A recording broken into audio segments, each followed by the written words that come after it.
Bumper offer মাত্র 2000 টাকার কেনাকাটায় লাকি ড্রয়ের মাধ্যমে জিতে নিন বাম্পার প্রাইস 4 হুইলার গাড়ি সহ fridge, LED TV, washing machine, 2 wheeler গাড়ি। শর্তাবলী প্রযোজ্য।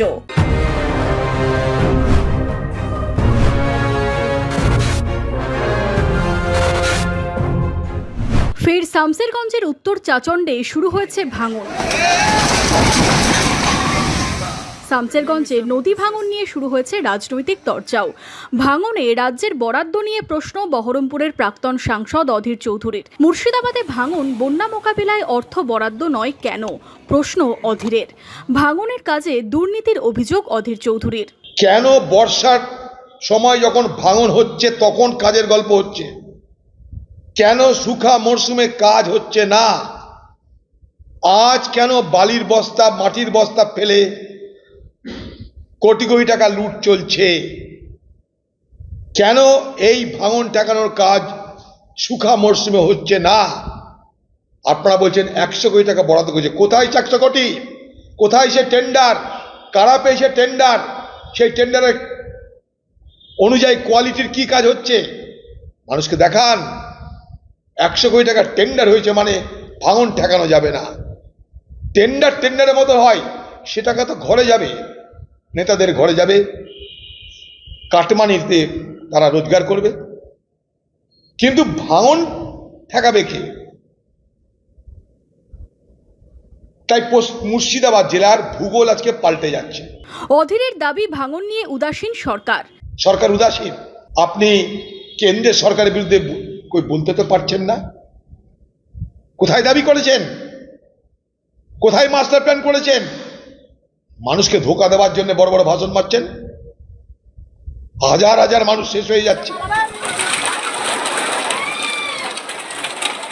রবিবার রাত থেকে ভাঙন শুরু হয়েছে শামসেরগঞ্জের উত্তর চাচণ্ড গ্রামে।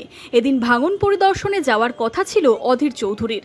অধীর চৌধুরীর এই সফর নিয়ে সুর চড়িয়েছে তৃণমূল কংগ্রেস। নাটক করতে আসছেন অধীর, দাবি স্থানীয় তৃণমূল বিধায়ক আমিরুল ইসলামের। আমার মনে হয় এবার নিয়ে 6 বার এলো, বেশ কয়েকবার এসছে,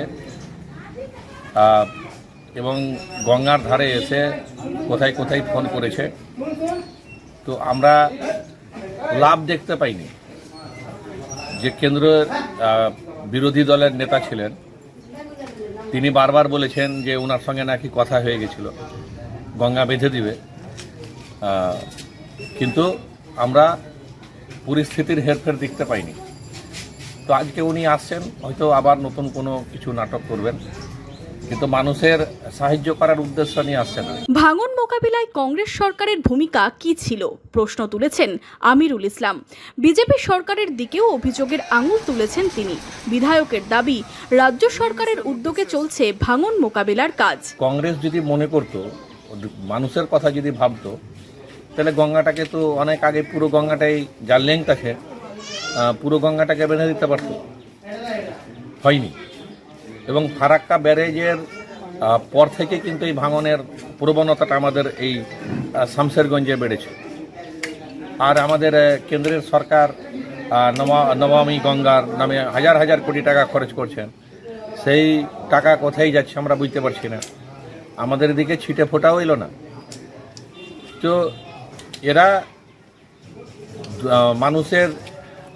মানুষকে বিভ্রান্ত করার জন্য বলছে, নিজেদের গায়ের দোষটাকে ঝেড়ে ফেলার জন্য, মানুষের কাজ করার জন্য বলছে না।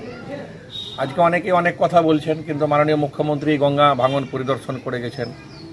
100 কোটি টাকা তিনি বরাদ্দ করেছিলেন। এটা নিয়ে অনেকেই তির্যক মন্তব্য করছেন। আমি তাদেরকে বলবো যে সেই টাকাটা কিন্তু শেষ হয়নি, এখনও কাজ শেষ হয়নি।